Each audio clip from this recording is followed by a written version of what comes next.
Hello students. Today I am here with little different example. I can say this is the third type of how to reduce the given question or given equations in the linear equation into variable form or a pair of linear equation into variable form. In the last two videos we have seen there were in those examples there were equations were given. But today's type is little different one. Here word problem is given. First of all we have to convert that word problem in the form of equation, and after converting that word problem in the form of equation we have to reduce those equation in the form of a pair of linear equation into variables, and after that we have to solve it and we have to find out the what is asked in the word problem, what is asked in the question. Okay, now look here, look this example carefully, you will come to know that what is the difference in between the last two videos and this video. Read this example. A boat goes 30 km upstream and 44 km downstream in 10 hours. In 13 hours, it can go 40 km upstream and 55 km downstream. Determine the speed of the stream and that of the boat in still water. Means here we have to find out two things. First thing is that here we have to find out determine the speed of the stream. Here first of all we have to find out the speed of the stream as well as that of the boat in still water. Okay, that of the boat in still water, it means that speed of the boat in still water. Still water means the water which is used, or the boat is traveling from that water is known as still water, which is going in plain way. Okay, more waves are not there, that is known as the still water. Are you getting? Means here we have to first of all consider, we want to find out the speed of the boat and speed of the stream. Here we want to find out the speed of the boat and speed of the stream. Okay, determine the speed of the question. In the question, determine the speed of the stream and that of the boat in still water. Means here we have to find out the speed of the boat also and speed of the stream also. Okay, stream means what? The flow, the water flow which is going on, that is known as the stream. Okay, do you understand? Now first of all we will consider what we want to find out. Here we will consider, let us consider the speed of the boat in still water be x km/h and speed of the stream y km/h. What we are going to consider over here? We will consider what we are going to consider speed of the boat and speed of the stream. I am going to start this example. Look carefully, this is little lengthy example but very simple example is there. Many times this example is asked for 4 marks. Remember, I will make the two parts of the page. Listen. Okay, I am going to start. Let us consider, listen carefully and try to understand carefully. Okay, lengthy example is there but very simple example. Okay, look, let us consider the speed of, let us consider the speed of the boat, the speed of the boat in still water, in still water. Suppose we have considered b x km/h. What we have considered? The speed of the boat in still water x km/h and the speed of stream, the speed of stream we will consider y km/h, because this is the question only. We have to determine the speed of the stream and speed of the boat in still water. Are you getting? Look here, then some of you they may think like that. What you may think, they may think like that, first of all here we want to find out speed of stream x, and here we want to find out speed of stream, and after that speed of the boat is given. Then why you have considered first of all speed of the boat, then why you have consider the speed of stream. Look here, the very important thing is that, what is the very important thing? Determine the speed of the stream and that of the boat in the still water.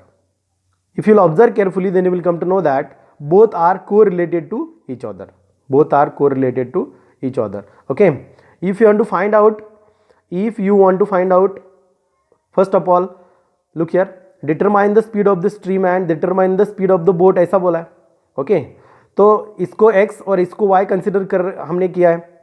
Do you understand what I am saying? Look and try to understand. Determine the speed of the stream. Speed of the stream हमने क्या consider किया है? y. और speed of the boat हमने क्या consider किया है? x. Okay तो some of you they may think like that, my question was like that, speed of the stream पहले दिया है इधर और स्पीड ऑफ द बोट बाद में दिया है. तो आपने पहले x speed of the boat क्यों कंसिडर किया और बाद में आपने speed of the stream y क्यों कंसिडर किया? ये अपोजिट आपने क्यों किया? ये पहले ये और ये दूसरा, इसको x और इसको y नहीं क्यों नहीं कंसिडर किया? ऐसा भी क्वेश्चन सम स्टूडेंट के मन में आ सकता है. समझ में आ रहा है? यानी कि इधर स्पीड ऑफ द स्ट्रीम पहले दिया है तो इसको पहले x कंसिडर करो, स्पीड ऑफ द बोट बाद में दिया है तो इसको बाद में y कंसिडर करो. ऐसा भी question some of the student के मन में आ सकता है. Are you getting? Some of the student they may think like that, they may say like that, why you have not considered this is x and this is y? I will answer that. Look here, it is very important. Here we are going to find out, look here, upstream and downstream. Then now upstream means what? We are going up, and downstream means what? We are going down. If you will observe carefully, then you will come to know that when the boat is going up and when the boat is coming down, here important thing is that speed of boat.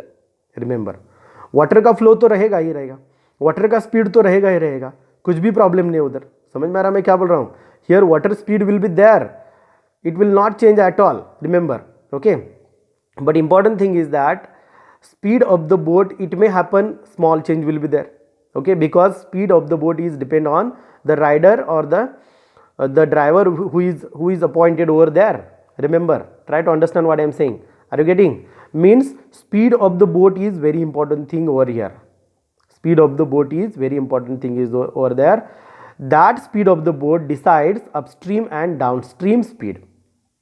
Upstream and downstream speed, or in other words we can say that speed of the boat decides the distance covered by boat upstream and distance covered by boat downstream. यानी कि ऊपर जब वो नीचे आ रही है boat तो उसका स्पीड किस पे डिपेंड है? बोट के स्पीड पे डिपेंड है. जितना डिस्टेंस उसने कवर किया है, वो डिस्टेंस किस पे डिपेंड है? स्पीड ऑफ द बोट पे डिपेंड है. इसीलिए पहले हमने क्या किया? Speed of the boat consider किया है और बाद में हमने speed of the stream consider किया है. Are you getting? Do you understand? इसके लिए मैंने ये पहले x कंसिडर किया और ये y. Let us consider the speed of the boat in still water x and speed of the stream y km/h. Okay, now look here, let me clear first of all, upstream and downstream means what will be the total speed. Then the speed of the boat downstream will be what, and the speed of the boat upstream will be what, because here distance covered by the boat is given. Boat goes upstream, boat goes downstream, but what was the speed when the boat has covered 30 km distance? Then what was the speed when the boat has covered 44 km distance? First of all we will discuss about it. Okay, that speed we will first of all find out. Then I am going to write here, look, then the speed of boat, what I am writing, try to understand. Okay, पहले मैंने क्या बताया देखो, some students के फिर से repeat करता हूँ. सम स्टूडेंट के मन में ऐसा क्वेश्चन आ सकता है, determine the speed of the stream sir पहले बोला है और बाद में बोट का स्पीड बोला है, तो आपने x और y कंसिडर क्यों किया? ऐसा क्वेश्चन आ सकता है, इसलिए मैंने 2-3 मिनट उसमें ही डाल दिया है. मैंने तुमको क्या बताया? बोट की स्पीड पे ये अपस्ट्रीम और डाउनस्ट्रीम का डिस्टेंस डिपेंड होता है. समझ आ रहा है? ये डिस्टेंस कितना कवर किया अपस्ट्रीम में और डाउनस्ट्रीम में, ये बोट की स्पीड पे डिपेंड होता है. इसीलिए मैंने क्या किया है? पहले x कंसिडर किया, बाद में y कंसिडर किया. Are you getting? Do you understand? Then the speed of the boat, now we are thinking about the upstream and downstream. तो जब बोट अपस्ट्रीम गई यानी कि ऊपर गई और बोट जब डाउनस्ट्रीम गई यानी कि नीचे आ गई, तो उसका स्पीड क्या था? Okay, what I am saying, do you understand? जब बोट ऊपर गई अपस्ट्रीम तो 30 किलोमीटर डिस्टेंस कवर करने के लिए बोट का स्पीड क्या था? ओके, बाद में 44 किलोमीटर डिस्टेंस कवर करने के लिए डाउनस्ट्रीम में उसका स्पीड क्या था? वो ये टोटल डिस्टेंस उसने 10 आवर्स में कंसिडर किया है, 10 आवर्स में कंप्लीट किया है। ओके, और ये देखो 13 आवर्स में वो अगेन 40 किलोमीटर अपस्ट्रीम गई और 55 किलोमीटर डाउनस्ट्रीम आ गई।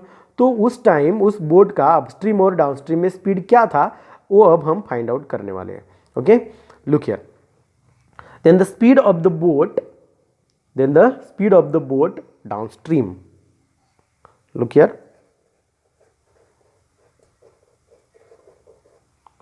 then the speed of the boat downstream is, what will be the speed, look here, when boat will come down, यानी कि जब बोट नीचे आएगी तो स्ट्रीम का जो स्पीड है यानी कि वाटर फ्लो का जो स्पीड है वो बोट को क्या करेगा, सपोर्ट करेगा। Do you understand what I am saying?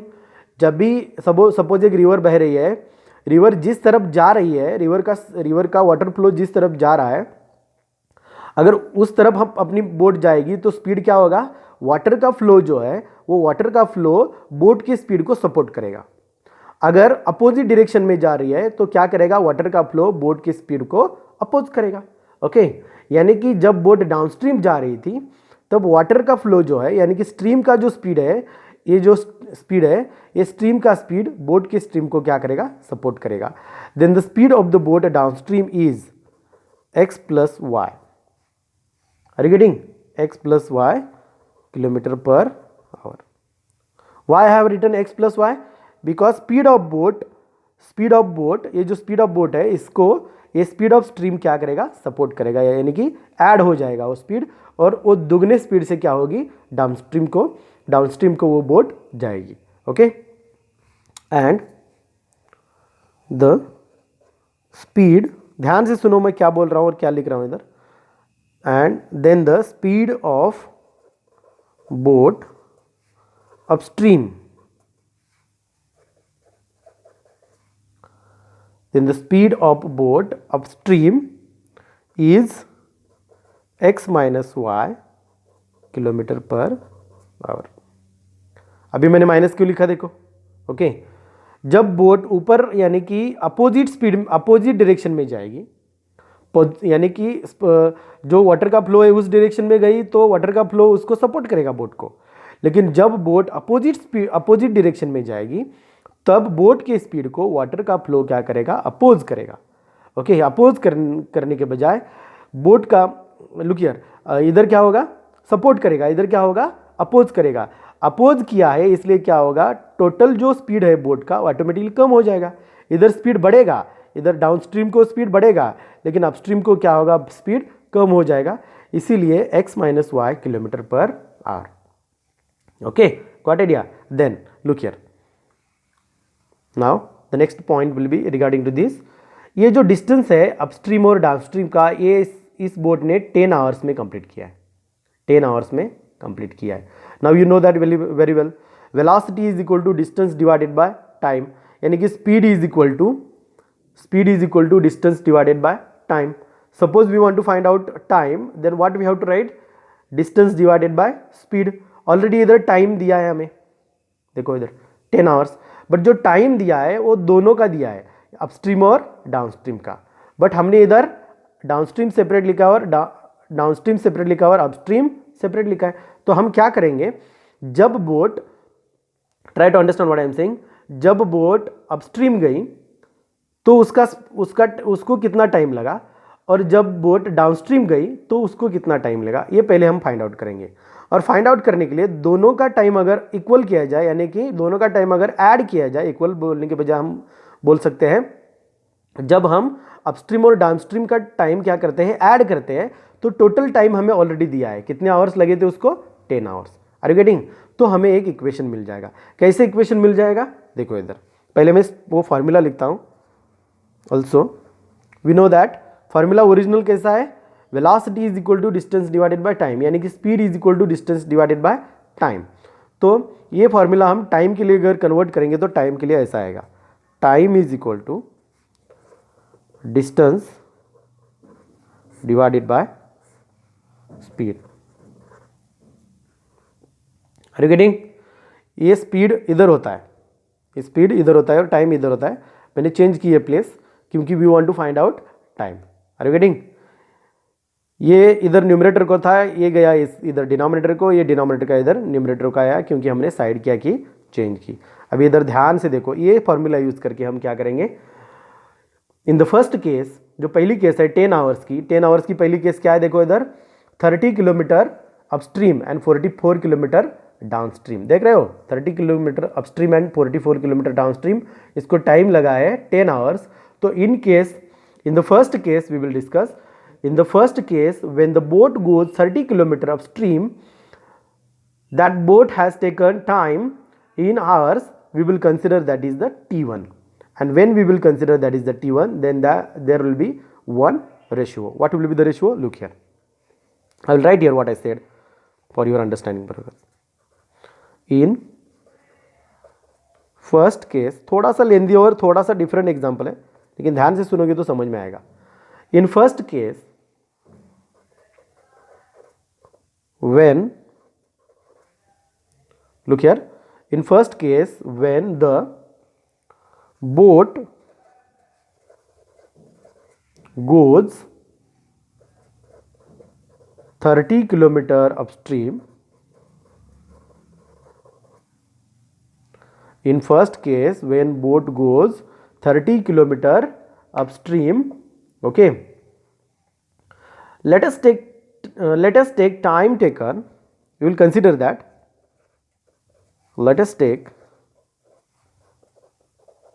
time taken, जो टाइम लिया है उसने इन आवर्स इज T1, हम क्या कंसिडर करेंगे, वो T1। मैं क्या बोल रहा हूँ समझ में आ रहा है मैं क्या लिखा, देखो in first case when the boat goes upstream, जब बोट अपोजिट डायरेक्शन में ऊपर गई तो तब जो उसको टाइम लगा वो हमें मालूम नहीं है इधर, okay. Some of you they may think 10 hours दिया है सर, ओके 10 आवर्स दिया है, देखो इधर 10 आवर्स जो दिया है दोनों का दिया है, अपस्ट्रीम और डाउनस्ट्रीम का टोटल टाइमिंग है। तो हम पहले किसका टाइम फाइंड आउट कर रहे हैं, अपस्ट्रीम का। डिस्टेंस कितना कवर किया है, 30 किलोमीटर, आर गेटिंग, देखो इधर that I am showing over here, okay. For that purpose हमने फॉर्मूला ये यूज करना है। In the first case when the boat goes 30 kilometre upstream, let us take time taken in hours is T1, then formula क्या होगा, देखो T1 is equal to distance कितना cover किया, 30 kilometre divided by speed, इधर देखो ये formula use कर रहे हैं हम। टाइम क्या कंसिडर किया, T1 is equal to distance कितना है, 30 किलोमीटर, इधर देखो 30 किलोमीटर, देन स्पीड, जब बोट अपस्ट्रीम जाती है तो स्पीड क्या होता है, हमने कंसिडर किया है, ओके।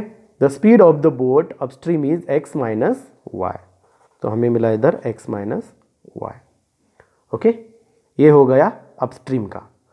अभी हम जाएंगे डाउनस्ट्रीम को, एंड T2 भी, ओके इधर हमने T1 लिया, अब T2 लेंगे। Now look here, and T2 will be the time taken by boat, do you understand what I am writing here, and T2 will be the time taken by the boat to go 44 kilometer downstream, to go, okay 44, ये देखो ध्यान से, to go 44 kilometre downstream. ध्यान से देखो मैं क्या लिख रहा हूं, ओके डाउनस्ट्रीम में भी जा रही है, तो क्या लिखेंगे, फॉर्मूला यही formula, time is equal to distance divided by speed. तो हमने टाइम भी क्या कंसिडर किया, T2 is equal to distance कितना है 44 किलोमीटर, और स्पीड क्या होता है उसका, देखो इधर डाउनस्ट्रीम का स्पीड हमने कंसिडर किया है x plus y, got idea.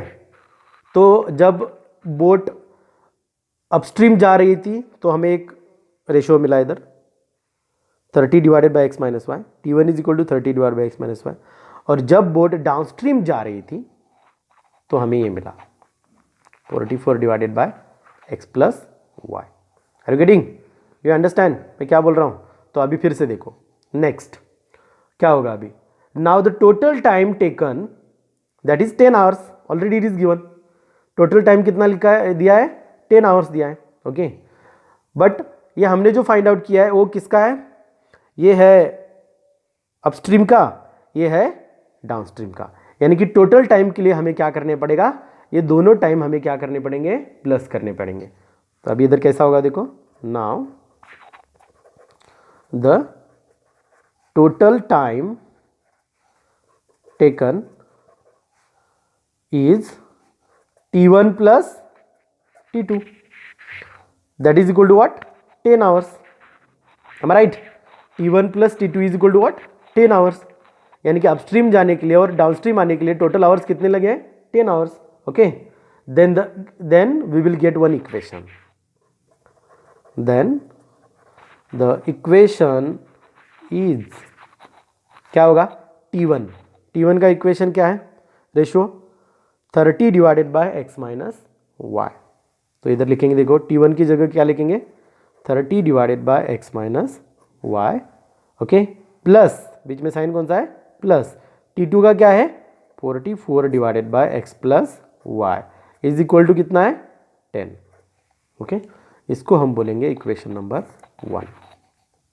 Do understand, समझ में आ रहा है कुछ? फिर से मैं बता दूंगा, लेकिन पहले हम एक एग्जाम्पल को कंप्लीट करेंगे, फिर से मैं रिपीट करूंगा ये पूरा एग्जाम्पल। देखो ध्यान से देखो मैंने क्या लिखा है इधर। ओके, अभी हमें पहला इक्वेशन मिला था, लास्ट वीडियो में हमने देखा ये डायरेक्ट ऐसे इक्वेशन हमें दिए थे, इधर इक्वेशन नहीं दिया है, इधर हमने इक्वेशन फॉर्म किया है और इसको बाद में हमें क्या करना पड़ेगा, रिड्यूस करना पड़ेगा। ओके, बाद में अभी सेकेंड केस, ये हो गई पहली केस। किसकी पहली केस, देखो इधर, boat goes 30 kilometre upstream and 44 kilometre downstream in 10 hours. अभी बचा है देखो 13 hours it can go 40 kilometre upstream and 55 kilometre downstream. अभी तुम्हें ये पूरा पता चला है T1 किसको कंसिडर किया था हमने, क्यों कंसिडर किया था, अपस्ट्रीम के लिए T1 कंसिडर किया था, डाउनस्ट्रीम के लिए T2 कंसिडर किया था, और बाद में हमने T1 प्लस T2 करके इक्वेशन लिखा है। अभी सेकेंड केस में ये पूरा लिखने की जरूरत नहीं है। ओके, डायरेक्टली हम लिखेंगे, in the second case in 13 hours it can go 40 kilometre upstream and 55 kilometre downstream, then we get the equation. ऐसा डायरेक्ट लिखेंगे तो भी कुछ प्रॉब्लम नहीं है, according to this. Okay, in second case in 13 hours it can go 40 kilometer upstream and 55 kilometer downstream. Okay, then the equations will be like that. हम direct लिखेंगे। देखो तो दूसरा इक्वेशन कैसे बनता है, ध्यान से देखो इधर। now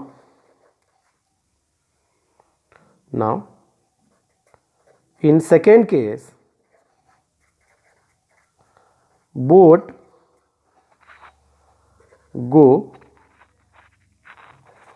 goes कितने kilometre, 40 kilometre upstream and 55 kilometre downstream.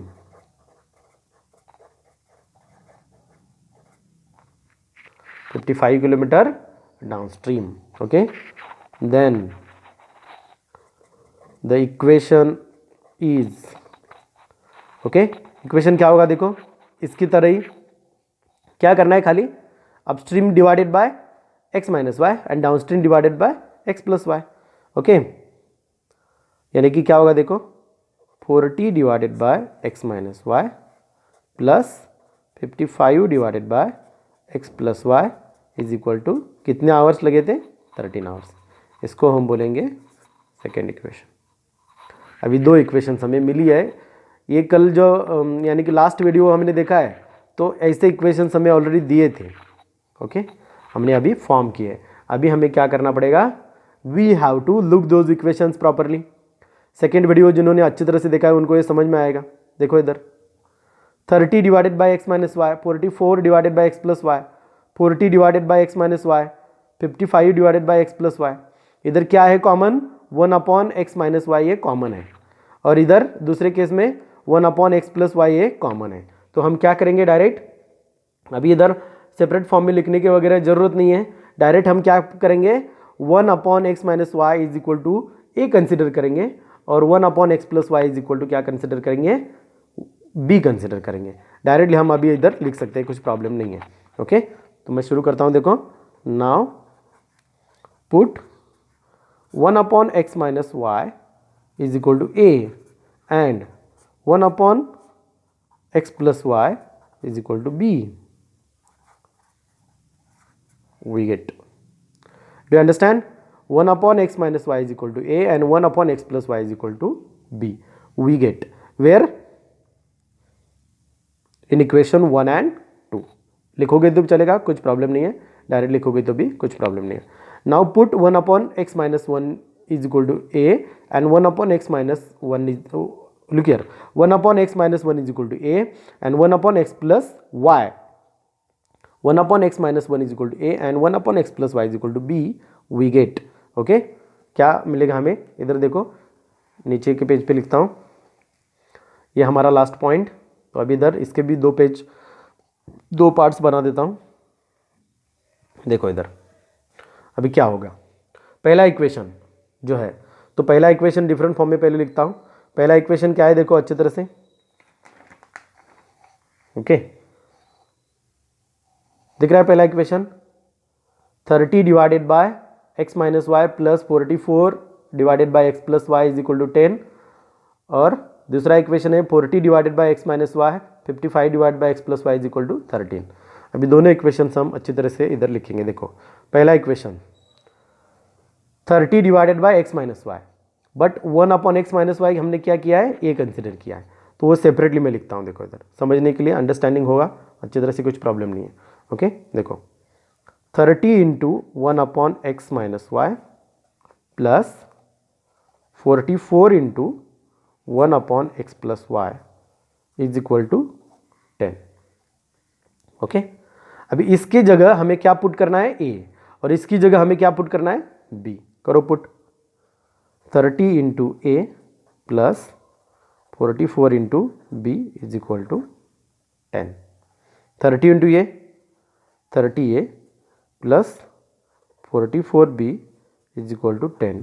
इसको हम बोलेंगे equation number 3. Okay understood? Do you understand? Next then ये इक्वेशन अभी डिफरेंट फॉर्म में लिखता हूं. देखो 40 into 1 upon x minus y plus 55 into 1 upon x plus y is equal to 13. Put करो. 40 into a plus 55 into b is equal to 13. Got idea? तो equation क्या होगा? 40a plus 55b is equal to 13. इसको बोलेंगे हम equation number 4. Understood? Do you understand? Okay अभी हमें दो इक्वेशंस पे ले. देखो ये और ये. अभी क्या करना है? देखो तुम्हारे पास 3 मेथड्स है. You are having 3 methods: substitution, elimination, cross multiplication. Substitution अगर करोगे तो नंबर्स बहुत बड़े. एलिमिनेशन करना चाहोगे तो इसको और इसको कन्वर्ट करने में ही बहुत बड़े नंबर से मल्टीप्लाई करना पड़ेगा. तो अब हम इधर क्रॉस मल्टीप्लिकेशन मेथड यूज करते हैं. Cross multiplication method will gives us a better result. Are you getting? Now we will consider equation 3 and 4 and we will start example by using the cross multiplication method. Are you getting what I said? I am going to start it. Look here. Now consider equation 3 and 4. कौन सी method हमने select किया है? Cross multiplication. तुम किसी दूसरे method से भी solve कर सकते हो. अभी 2 मेथड उसमें बची है. वी गेट क्रॉस मल्टीप्लिकेशन में हम क्या करते हैं? पहले equation a x plus b y plus c form में लिखते हैं. तो पहला तीसरा इक्वेशन लिखेंगे. देखो इधर 30a plus 44b okay is equal to 10 है, तो ये कैसे लिखेंगे हम? -10 is equal to 0. Got idea? Now we have written here. Now consider the equation 3 and 4. अभी इधर देखो मैंने इक्वेशन लिखा है 30a प्लस 44b माइनस 10, क्योंकि इक्वेशन किस फॉर्म में लिखना पड़ता है क्रॉस मल्टीप्लिकेशन में? ax plus b y plus c form में. तो इसको इस 10 को इधर ट्रांसफर किया है, प्लस से इधर आके माइनस हो गया. ये देखो बाद में हमें क्या करना पड़ता है? उसमें a1 b1 c1 और a2 b2 c2 की वैल्यूज फाइंड आउट करनी पड़ती है. तो डायरेक्ट इधर मैं लिखता हूँ a1 is equal to 30, b1 is equal to 44 and c1 is equal to -10. अभी बहुत सारे स्टूडेंट ऐसे भी क्वेश्चन पूछ सकते हैं, अगर उन्होंने वीडियो अच्छी तरह से, पिछले वीडियो अच्छी तरह से नहीं देखे हैं तो sir A1 B1 C1 directly कैसे लिखा। इस इक्वेशन को किससे कंपेयर करना पड़ता है, A1x plus B1y plus C1 is equal to 0। तो हमने कंपेयर किया और हमें आंसर मिल गया किसका, A1 B1 C1 का। बाद में नेक्स्ट दूसरा इक्वेशन कंपेयर करेंगे, then okay 40A plus 55B, इसको ट्रांसफर करो, -13 इज इक्वल टू 0। इधर हमें ये A2x plus B2y plus C2 से कंपेयर करो, क्या आता है देखो, A2 is equal to 40, B2 is equal to 55 and C2 is equal to -13। Got idea, understood. अभी क्रॉस मल्टीप्लिकेशन मेथड में मैंने एक डायग्राम दी थी, डायग्राम यूज करने की जरूरत नहीं है, अगर तुम्हें फार्मूला डायरेक्ट बायट है तो डायरेक्ट यूज कर सकते हो। Now I am going to show you, look like that. Now by using cross multiplication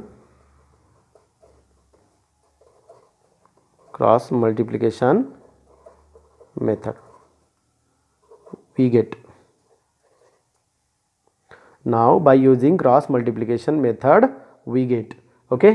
तो फार्मूला लिखता हूँ, देखो फार्मूला हमने कैसा लिखा था, x upon B1 C2 minus B2 C1 is equal to y upon C1 A2 minus C2 A1 is equal to 1 upon A1 B2 minus A2 B1। तो अभी इधर हमने क्या कंसिडर किया है, ओके जब हमने x डिवाइडेड बाय ऐसा लिखा था और y डिवाइडेड बाय लिखा था, तो इक्वेशन में इधर वेरिएबल x और y थे, अभी इधर वेरिएबल a और b है, तो लिखते हो फार्मूला कैसा होगा, देखो इधर a upon B1 C2 minus B2 C1 is equal to b upon C1 A2 minus C2 A1 is equal to 1 upon A1 B2 minus A2 B1। ये हो गया फार्मूला। अभी सिंपली क्या करनी है, वैल्यूज पुट करनी है इधर, जो हमने A1 B1 C1 की जो फाइंड आउट की है, हमें आंसर मिल जाएगा। अभी पुट करता हूँ, देखो a divided by 44 into -13, okay ये B1 और C2 की, ये जो ऑलरेडी वैल्यूज हमने फाइंड आउट की है इधर पुट करते जा रहा हूँ, कुछ भी चेंज नहीं है, okay 44 into -13 minus 55 into -10 is equal to, okay b divided by C1 A2 minus C2 A1, okay b divided by C1 A2 minus C2 A1 minus 10 into 40 minus in bracket -13 into 30, okay is equal to 1 upon A1 B2 30 into 55 minus 44 into 40। अब ये solve करेंगे, 44 into -13, minus minus इधर plus होगा, इधर देखो minus into plus minus होगा, इधर minus minus plus होगा, इधर मल्टीप्लिकेशन करके हमें खाली लिखना है। अभी इधर मल्टीप्लिकेशन करके जो आंसर आता है मैं भी लिखता हूँ, देखो इधर therefore, okay look carefully everyone, you will come to know that here a upon उसका मल्टीप्लिकेशन आता है -572 plus 550 is equal to b upon, ध्यान से देखो ओनली मल्टीप्लिकेशन अभी लिख रहा हूँ, -400 plus 390 is equal to 1 upon 1650 minus 1760, okay ये किसका मल्टीप्लिकेशन लिखा है, you know that very well. ये जो नंबर्स लिखे हैं मैंने इधर, ये जो नंबर्स दिख रहे हैं तुम्हें, इसका मल्टीप्लिकेशन लिखा है, ओके देखो इधर। अभी ये सॉल्व करेंगे, क्या आंसर आता है देखो, देयरफॉर a अपॉन सब्ट्रैक्शन अगर किया जाए, ये ग्रेटर नंबर ये स्मॉलर नंबर है, अपोजिट साइन है तो सब्ट्रैक्शन ही होगा, ओके और ग्रेटर नंबर का साइन आ जाएगा, तो सब्ट्रैक्शन करने के बाद आता है -22 is equal to b upon, इसका सब्ट्रैक्शन इधर भी ये ग्रेटर है ये स्मॉलर है, तो इसका सब्ट्रैक्शन आता है -10 इज इक्वल टू 1 अपॉन, इसका सब्ट्रैक्शन आता है माइनस, क्योंकि ये ग्रेटर नंबर है इधर, 1 1 0। As you know that very well, we want to find out first of all value of a. तो हम पहले कैसे लिखते हैं, now a upon minus 22 is equal to 1 upon minus 1 1 0। पहले हम a और a रेशियो कंपेयर करते हैं, बाद में a और a रेशियो कंपेयर करते हैं। Therefore a is equal to, इस माइनस 22 को उधर भेज देंगे, क्रॉस मल्टीप्लाई हो जाएगा, तो minus 22 divided by minus 1 1 0 is equal to, minus minus sign will get cancel, क्या आएगा देखो, 22 1s are 22, 22 5s are, am I right what I am saying, 22 1s are 22, 22 5s are 1 1 0। तो आंसर क्या आएगा, 1 divided by 5। तो a की value हमें क्या मिल गई, 1 डिवाइडेड बाय 5। ऐसे ही b की वैल्यू फाइंड आउट करो, then b divided by minus 10 a ratio is equal to 1 divided by minus 1 1 0। ये क्रॉस मल्टीप्लिकेशन मेथड है। क्रॉस मल्टीप्लिकेशन मेथड मैंने एक एग्जांपल तुम्हें सॉल्व करके दिखाया था, okay, maybe you got idea. दूसरा एग्जांपल है आज, b की वैल्यू फाइंड आउट करने के लिए b इज इक्वल टू, इसको ट्रांसफर करेंगे उधर, माइनस 10 है इधर, माइनस 10, तो माइनस 10 डिवाइडेड बाय माइनस 1 1 0 आएगा, तो 1 अपॉन 11 आंसर आएगा, सॉरी 1 अपॉन 11, 0 0 कैंसिल होगा, ये प्लस माइनस माइनस साइन गया तो 1 अपॉन 11, तो आंसर क्या आ गया, 1 अपॉन 11। तो a की वैल्यू आ गई 1 अपॉन 5, b की वैल्यू आ गई 1 upon 11। Got idea, okay. Now it is not a final answer, हमने पुट किया है, क्या पुट किया है तुम्हें मालूम है, इधर इधर देखो, 1 upon x minus y is equal to A and 1 upon x plus y is equal to b. तो फिर से हमें रीशफल करना पड़ेगा, as you know that very well, कैसे रीशफल हम करते हैं। Now we will put the values of a and b we get, now we will put the values of a and b we get, okay. अभी देखो पहले मैं a की value put करता हूँ, a की वैल्यू क्या है देखो इधर, 1 upon x minus y is equal to a और 1 upon x plus y is equal to b. इधर मैं डायरेक्ट लिखता हूँ देखो अभी, okay, 1 upon x minus y is equal to A and 1 upon x plus y is equal to b. Put करो value, 1 upon x minus y is equal to, a की value कितनी कितनी निकाली हमने, 1 अपॉन 5, तो 1 upon 5 and 1 upon x plus y is equal to, b की value कितनी है, 1 अपॉन 11। क्रॉस मल्टीप्लाई करो, x minus y is equal to, ये 5 इधर जाएगा तो आंसर आएगा x minus y is equal to 5 and x plus y is equal to 11। Cross करने के बाद अभी फिर से अगर देखोगे तो इधर हमें दो इक्वेशन अगेन मिल गए, here x minus y is equal to 5 एक इक्वेशन होगा, अब इधर तक 4 तक हुए हैं, तो ये इसको हम बोलेंगे 5 and x plus y is equal to 11, इसको हम बोलेंगे 6, ओके। अभी हमें क्या करना पड़ेगा, ये दोनों इक्वेशन सॉल्व करने पड़ेंगे। सॉल्व करने के लिए कोएफिशिएंट देखो इक्वल है, तो ये एलिमिनेशन मेथड हम इधर यूज़ कर सकते हैं। क्रॉस मल्टीप्लिकेशन मेथड से हमने ये पूरा एग्जांपल सॉल्व किया, अभी एलिमिनेशन मेथड यूज़ करके हम क्या करेंगे, y को एलिमेंट करेंगे तो x मिल जाएगा, ओके। तो x मिलने के बाद हम ऑटोमेटिकली y फाइंड आउट कर सकते हैं। Are you getting? तो इधर लिखता हूँ देखो, add equation 5 and 6 we get, okay. क्या लिखा है देखो मैंने, इक्वेशन 5 और 6 मैंने कंसिडर किया, add equation 5 and 6। Elimination method use कर सकते हैं हम इधर, क्योंकि y का कोएफिशिएंट इक्वल है। इधर भी तुम एलिमिनेशन मेथड में x भी एलिमिनेट कर सकते हो, क्योंकि x का भी कोएफिशिएंट इक्वल है। अगर x तुम एलिमिनेट करना चाहते हो तो सब्ट्रैक्शन करो, और y एलिमिनेट करना चाहते हो तो एडिशन करो। y एलिमिनेट करने के लिए एडिशन क्यों, क्योंकि इधर अपोजिट साइन है। सब्ट्रैक्शन क्यों इधर, क्योंकि इधर सेम साइन है। Are you getting? तो हमने डिसाइड किया we want to add it, okay. तो नेक्स्ट क्या होगा देखो, नेक्स्ट पेज पे दिखा देता हूं इधर। After adding what we are going to get, you will come to know that here. Look here, equations क्या थे हमारे,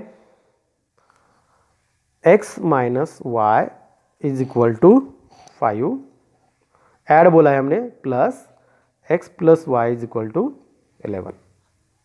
do understand, x minus y is equal to 5 and x plus y is equal to 11. Add बोला है इसलिए मैंने plus sign लिखा है इधर. एडिशन करो, x प्लस x कितना होगा, do understand what I am saying, x प्लस x कितना होगा 2x, y minus y plus y cancel होगा, इज इक्वल टू 5 प्लस 11 कितना आएगा 16. अभी x फाइंड आउट करना है तो डिवाइड करो, x is equal to 16 divided by 2, therefore x is equal to कितना आया 8.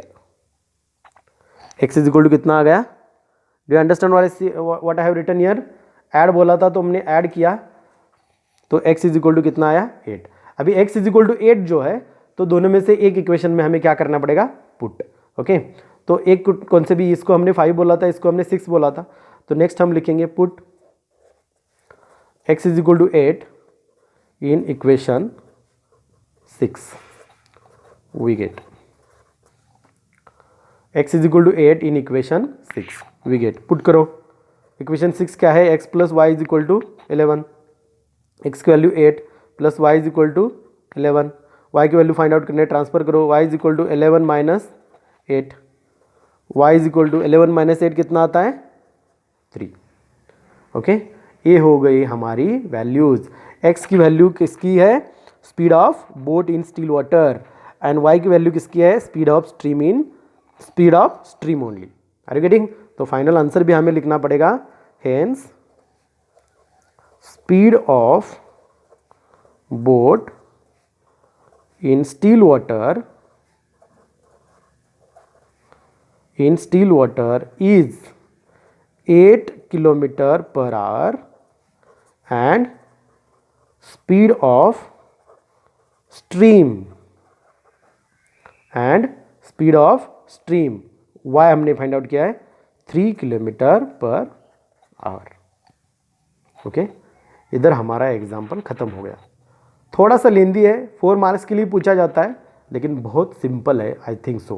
ओके, ये मैं तुम्हें नोट्स में दिखा देता हूँ फिर से, पूरा एग्जाम्पल जो मैंने सॉल्व करके दिखाया अभी पूरा एग्जाम्पल फिर से देखो, नोट्स में फिर से मैं तुम्हें बता दूंगा क्या एक्सप्लेनेशन था वो. देखो इधर, ये है हमारा example. A boat goes 30 kilometre upstream and 44 kilometre downstream in 10 hours. In 13 hours, it can go 44 km upstream and 55 km downstream. Determine the speed of the stream and that of the boat in still water. पहले हमने consider किया x और y, बाद में ये formula हमने use किया. इधर प्लस और माइनस क्यों लिखा है, अपस्ट्रीम डाउनस्ट्रीम में प्लस और अपस्ट्रीम में माइनस क्यों लिखा है, मैंने बोला जब बोट डाउन जाती है तो स्ट्रीम का जो स्पीड है वो सपोर्ट करता है, इसीलिए प्लस, और जब बोट अपस्ट्रीम जाती है यानी कि ऊपर जाती है तब वो अपोज करता है, इसलिए वो माइनस. आर गेटिंग, ध्यान से देखो नोट्स का पेज. ओके, बाद में हमें T1 और T2 लिया, इक्वेशन मिल गया, दूसरा इक्वेशन भी इधर हमें मिला है, ये देखो फिर से. बाद में हमने 1/x minus y is equal to A and 1/x plus y is equal to b in equation 1 में और 2 में पुट किया, तो हमें क्या मिला, देखो ये देखो, हमने पुट करने के बाद हमें इक्वेशन मिला. इधर मैंने डायरेक्ट उस सॉल्व करते वक्त वो फिर से कंसीडर किया था, इधर मैंने इधर ही कंसीडर करके डायरेक्ट लिखा है. देखो इक्वेशन 3, दूसरा इक्वेशन 4, ये कंसीडर करना है, ये ऊपर का नहीं है, equation 4. Okay, now consider equation 3 and 4. We get, इधर a1 b1 c1 और a2 b2 c2 की वैल्यू हमने निकाली. हमने डिसाइड किया है क्रॉस मल्टीप्लिकेशन मेथड, तो सारी वैल्यूज़ इधर लिखी हैं, मल्टीप्लाई किया तो आंसर इतना आया. बाद में हमने क्या फाइंड आउट किया, ए और बी की वैल्यू, ए की वैल्यू फाइंड आउट की. ए की वैल्यू फाइंड आउट करने के बाद हमने क्या किया, ए की वैल्यू, ये देखो फिर से दिखा रहा हूँ अगेन, हाँ, ए की वैल्यू हमें 1/5 मिली, बाद में हमने बी की वैल्यू फाइंड आउट की, बाद में वो पुट किया फिर से, बाद में फिर से हमें दो इक्वेशन मिले, इक्वेशन 5 और 6, उनको हमने सॉल्व किया तो x की वैल्यू हमें मिली 8। बाद में x की वैल्यू 8 मिलने के बाद वो हमने इक्वेशन किस में पुट किया, 6 में पुट किया, तो हमें आंसर मिला। The speed of the boat in still water is 8 km/h and speed of the stream is 3 km/h. Okay, I hope so you got it about this example. You try your level best, you will understand it. कुछ भी problem है तो पूछ सकते हो। Thank you.